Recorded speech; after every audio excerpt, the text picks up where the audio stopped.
ఈరోజు ఈ రాష్ట్రంలో ఎవరికి కూడా న్యాయం చేయలేక ఇచ్చిన వాగ్దానాల్ని నెరవేర్చలేక ఈ కూటమి ప్రభుత్వం డైవర్షన్ పాలిటిక్స్తో ఎవ్రీ డే ఎలా ముందుకు వెళ్తున్నారో మీ అందరూ కూడా చూస్తున్నారు. ఈరోజు మా ప్రియతమ నాయకుడు జగన్మోహన్ రెడ్డి గారి మీద, ఆయన సతీమణి భారతమ్మ గారి మీద, అలాగే మహిళలను కూడా చూడకుండా మా అందరి మీద నీచాతి నీచంగా పోస్టులు పెట్టి అవమానిస్తుంటే వారి మీద కేసు ఇవ్వడానికి వస్తే కనీసం ఆ కేసు ఏదైతే రిప్రజెంటేషన్ మేము ఇచ్చామో దానికి రిసీవ్ కాపీ ఇవ్వడానికి కూడా 10 ఫోన్లు చేయడానికి లోపలికి బయటకి తిరుగుతూ తర్జన భర్జన పడుతున్నారు. ఈరోజు ఇచ్చిన రిప్రజెంటేషన్కి ఒక రిసిప్ట్ ఇచ్చి ఆ తర్వాత దాంట్లో ఏముందో చదివి దాన్ని ఎలా ఇన్వెస్టిగేట్ చేయాలని పై ఆఫీసర్లని అడగటం మనం చూసాం. కానీ అసలు రిప్రజెంటేషన్ తీసుకొని రిసిప్ట్ ఇవ్వడానికే 100 సార్లు ఫోన్ చేయాల్సిన పరిస్థితి వచ్చిందంటే ఈ రాష్ట్రంలో పోలీసులు కూటమి ప్రభుత్వం యూనిఫామ్ వేసుకోకపోయినా వారికి పని చేస్తున్నారనేది స్పష్టంగా అర్థమవుతుంది. గతంలోనే చెప్పాం, ఇప్పుడు మళ్ళీ చెప్తున్నాం, పోలీసులు మీ నెత్తి మీద ఉన్న టోపీ మీద ఉన్న ఆ 3 సింహాలకి సెల్యూట్ కొట్టి న్యాయంగా పనిచేయండి. అంతేగాని రాష్ట్రంలో 3 పార్టీలు కలిసి కూటమి ప్రభుత్వంగా ఉందని ఆ 3కి సెల్యూట్లు కట్టి ఏకపక్షంగా మీరు నిర్ణయాలు తీసుకోవద్దు. ప్రజలు తిరగబడే రోజులు వస్తాయని కూడా హెచ్చరిస్తున్నాం.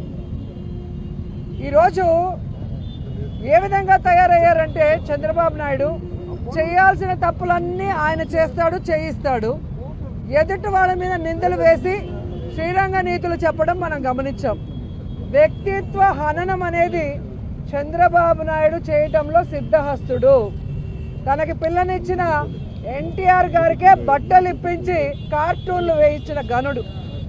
ఇప్పుడు ఎవరైతే డిప్యూటీ సీఎంగా ఉన్నారో ఆయన పక్కన ఆయన తల్లి గారి గురించి, అలాగే చిరంజీవి గారి కుటుంబ సభ్యుల గురించి, మహిళల గురించి తప్పుగా రాయించింది ఐటీడీపీ ద్వారా లోకేష్ గారు అన్న విషయం అప్పట్లో పవన్ కళ్యాణ్ గారు ట్వీట్ చేయడము, తన ఫేస్బుక్లో పోస్ట్ చేయడం మనం అందరం కూడా గమనించాం. అలాగే జగన్మోహన్ రెడ్డి గారు ముఖ్యమంత్రిగా ఉన్నప్పుడే కనీస గౌరవం లేకుండా ఆయన మీద, ఆయన భార్య మీద, ఆయన తల్లిగారి మీద, ఆయన సోదరి మీద, ఆయన పిల్లల మీద ఎంత నీచాతి నీచంగా పోస్టులు పెట్టారో మనం అందరం కూడా గమనించాం. తప్పు చేసిన రోజు తప్పు జరిగింది అని చెప్పి వాళ్ళు క్షమాపణ కోరలేదు తెలుగుదేశం వాళ్ళు. ఆ తప్పు చేసిన వాళ్ళని శిక్షించేదానికి ముందుకు రావడానికి కూడా ఈరోజు ఆలోచిస్తున్నారు అంటే ఒకసారి ప్రజలు కూడా ఆలోచించాలి.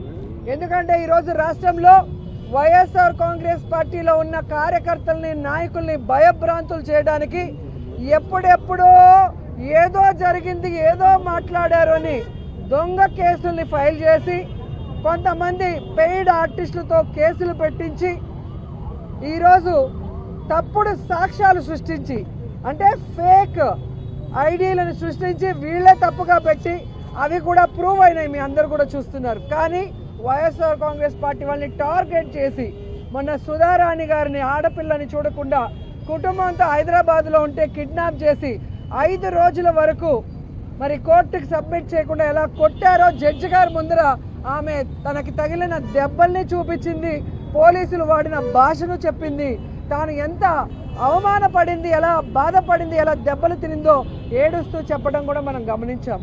అలాగే నిన్న కడపలో సునీత అనే మరొక పార్టీ కార్యకర్తని వాళ్ళ ఇంటికి మిడ్నైట్లో వెళ్ళి పోలీసులు ఎలా బెదిరించారో ఆ ఇంటి ముందున్న సీసీ ఫుటేజ్లో మీకే క్లియర్గా కనిపిస్తుంది. ఈరోజు మా వైఎస్ఆర్సీపీకి సంబంధించిన వాళ్ళు నిజంగా ఎవరైనా తప్పు చేస్తే మీరు కేసు పెడితే మేమేమనుకోం. కానీ తప్పు చేయని వాళ్ళని తప్పుడు కేసులు పెట్టి ఫేక్ ఐడీలతో వాళ్ళని ఇరికిచ్చి వాళ్ళని కొట్టి ఆ ద్వారా అందరినీ భయపెట్టాలనుకుంటే మాత్రం వైఎస్ఆర్ కాంగ్రెస్ పార్టీకి పోరాటాలు కొత్త కాదు. మా నాయకుడు, మా బ్రాండ్. ఎవరికైనా అన్యాయం జరిగితే జగనన్న ఊరుకోడు. జగనన్న వెనక మేము సైనికుల్లాగా పోరాడతామని కూడా హెచ్చరిస్తున్నాం.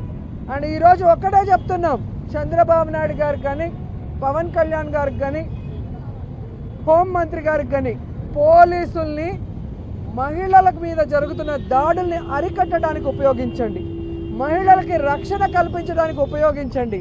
అంతేగాని వైఎస్ఆర్ కాంగ్రెస్ కార్యకర్తల మీద, నాయకుల మీద తప్పుడు కేసులు పెట్టి అరెస్ట్ చేయాలని మీరు ఉపయోగిస్తే మీరు చరిత్రహీనులుగా మిగిలిపోతారని కూడా ఈ సందర్భంగా తెలియజేసుకుంటున్నాను.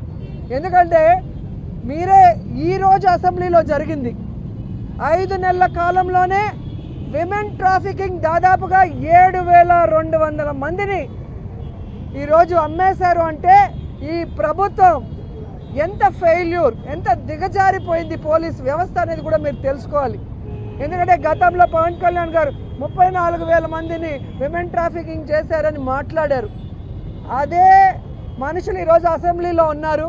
అదే క్వశ్చన్ వైఎస్ఆర్ కాంగ్రెస్ పార్టీ వాళ్ళు వేస్తే 34,000 మంది కాదు 36 మందే ఆ రోజు మిస్ అయ్యారు అన్న విషయాన్ని ఇదే హోంమంత్రి గారు చెప్పడం మీరు అసెంబ్లీ రికార్డులో చూడండి. నిన్న మొన్న మాకు 36 మందిని మిస్ అయ్యారు, మిగతా అందరినీ ఆల్మోస్ట్ ఎలా దిశ యాప్తో సేవ్ చేశాము, దిశ పోలీస్ స్టేషన్లు విమెన్ పోలీసులతో ఎలా అందరినీ కాపాడామో అందరూ కూడా రికార్డులు చూస్తే మీకే అర్థమవుతుంది. కానీ ఈరోజు 5 నెలల్లోనే 7,200 మంది అయిపోయారని ఈరోజు అసెంబ్లీలో జరిగింది ఆన్సర్ చెప్పారు. దానికి సిగ్గుపడండి అని కూడా ఈ సందర్భంగా తెలియజేసుకుంటున్నాను. ఈరోజు రాష్ట్రంలో చూస్తే అసలు ప్రజాస్వామ్య రాష్ట్రమా, ప్రజాస్వామ్యమా, నియంత్రిత ప్రభుత్వమా ఎవరికీ అర్థం కాని పరిస్థితిలో ఉంది. ఈరోజు మీరు చూస్తే హిట్లరు, గడాఫీ కలిసి పరిపాలిస్తున్నట్టుంది చంద్రబాబు నాయుడు, పవన్ కళ్యాణ్ గారు పరిపాలించడం. ఎవరు వాళ్ళు చేసిన తప్పుల్ని ప్రశ్నిస్తే వారి మీద తప్పుడు కేసు, ఎవరు వాళ్ళు చేసిన తప్పుల్ని వారి వీడియోలతో పోస్ట్ చేస్తే వారి మీద నాన్ బెయిలబుల్ కేసులు పెట్టి 3rd డిగ్రీ ఇవ్వటం. ఇది ఎంతవరకు సమంజసం? అంటే మీరు తప్పులు చేస్తే మాట్లాడకూడదా? మీరు ఇచ్చిన సూపర్ 6 మీరు ఎవరికి ఇవ్వకుండా చీటింగ్ చేస్తుంటే మాట్లాడకూడదా? సో ప్రజల్ని, కోర్టుల్ని తప్పుదారి పట్టిస్తున్న ఈ ప్రభుత్వానికి, పోలీసులకి హెచ్చరిస్తున్నాం. పెద్ద పెద్ద నియంతలే కాలగర్భంలో కలిసిపోయారు. మీరెంత? ఇప్పటికైనా న్యాయబద్ధంగా ముందుకు వెళ్ళండి. మా మీద ఎవరైతే మాట్లాడారో బండారు సత్యనారాయణ లాంటి వాళ్ళు, జనసేనలో పోస్టింగ్స్ వీడియోస్ మీరు అందరూ కూడా చూసింటారు, వారందరినీ కూడా అరెస్ట్ చేసి, ఎందుకంటే వాళ్ళు తప్పు చేశారు, తప్పు చేసిన వాళ్ళని అరెస్ట్ చేసి 3rd డిగ్రీ ఇవ్వండి. తప్పు చేయని YSR Congress party social media వాళ్ళని వదిలిపెట్టండి. లేదంటే ప్రజల్లో కూడా చైతన్యం వస్తుంది, అందరూ కలిసి తిరగబడతారు. మీరు కాలగర్భంలో కలిసిపోవటం తథ్యమని కూడా ఈ సందర్భంగా తెలియజేసుకుంటున్నారు.